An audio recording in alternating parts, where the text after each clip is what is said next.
Brian, annuities come in a lot of different flavors, don't they? Yeah, there is no one annuity. They can do all different kinds of things. So it depends on what your purpose is for the annuities. And you might have several annuities for different reasons within your portfolio. So annuities come in immediate and deferred, but under those two headings, there are also different types of annuities, right? Yeah, so I'll start talking about some of the different ones. You might see something called a SPIA, a single premium immediate annuity.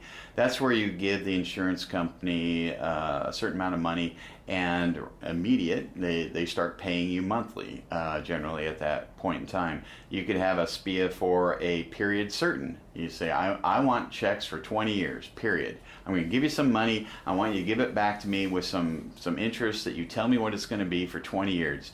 That's a single premium immediate annuity with a period certain.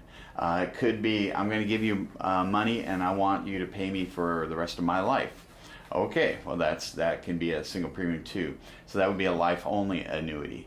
There's deferred annuities. You can say, well, I'm going to give you, Mr. Insurance Company, some money, and I don't need the monthly checks yet. I would like them to grow. I want you to give me extra if I let you keep it for a while. So if you maybe wait 1 year, 5 years, 10 years, then you can start taking payments.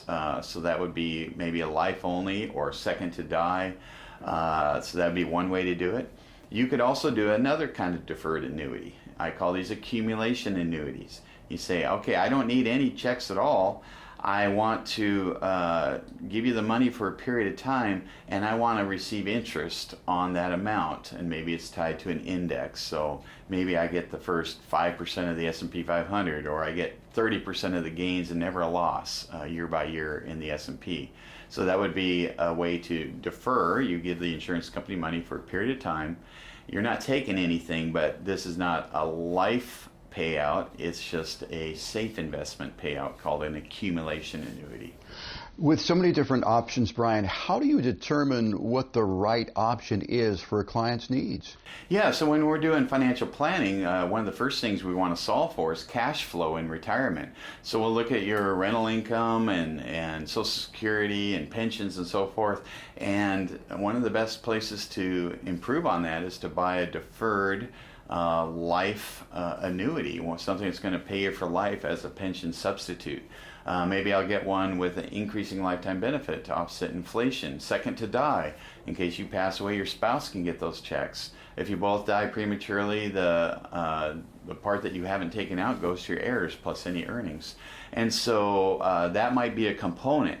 Conversely, they might say, well, I want some money invested. We don't need it for income, but I just want it to be safe. So, okay, I will get an accumulation annuity. Or they might say, I want to fund some purpose for a period of time. Okay, let's get you a period certain annuity. So as you do the financial planning process, a good financial planner will be able to kind of pick the situations where it makes sense to do particular kinds of annuities, either for cash flow purposes or for safe investment purposes as a bond substitute. With so many different types of options with annuities, is it a good strategy sometimes to ladder different types of annuities? You've got one type here, followed by this type, followed by even a third type. Yeah, it can be. So if you're not sure you're going to need some money in the future, but you think you won't, you might ladder them, because the longer the time period for that annuity, the higher the payout generally. And that's why you would go with some with longer periods of time, and then as one comes due, you have access to money and you can make those decisions as to whether you need it. And I did want to point out, anybody can sell you an annuity that's insurance licensed. There are so many people that want to sell you an annuity because they pay a commission to the salesperson. So it makes sense to go with someone that really understands how it interplays with your financial plan.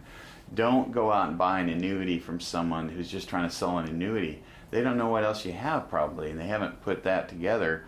And they're generally highly encouraged to sell you. You know, they might be pushing kind of hard. Walk away from that. It should be part of a financial plan. Whether you need an annuity or not should be up to that planner working with you that doesn't only sell annuities. Brian, thanks for telling us more about the different aspects of annuities.